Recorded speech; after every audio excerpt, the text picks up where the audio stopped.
Hi guys, মোৰ ফালে এইবাৰ চাইজ আজি এক নতুন ভিডিঅ' লৈ আগবাঢ়িবলৈ ওলাইছে যে যিকোনো মানুহে কেনেকৈ উন্নতি কৰা যায় এইটো সকলোৱে বিচাৰে।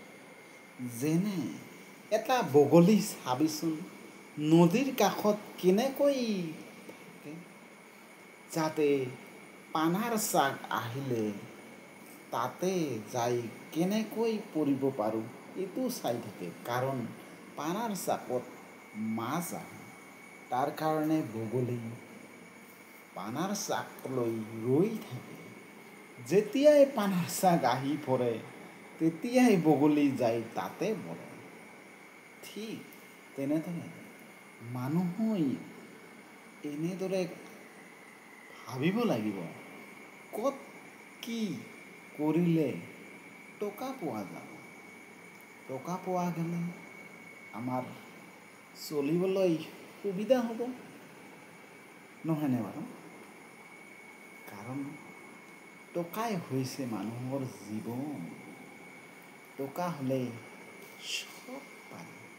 ভাত খাবলৈ এমুঠি পাৰিম, ভালদৰে মানুহৰ লগত মিলা প্ৰীতিৰে চলিব পাৰিম।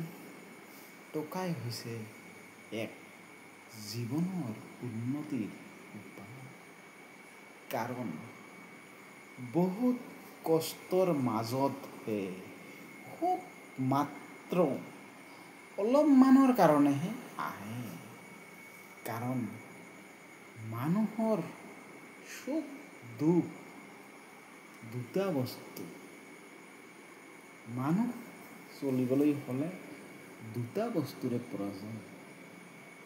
মই আগৰ ভিডিঅ'টো কৈছিলোঁ যে মানুহৰ চলিবৰ কাৰণে দুটা বস্তুৰ প্ৰয়োজন, নহয়নে? আৰু পৰৱৰ্তী ভিডিঅ'লৈ মই বনাবলৈ আগুৱাই যাম। কিবা যদি ভুল হয় নিজৰ ভাইটি বুলি ক্ষমা কৰি দিয়ে যেন।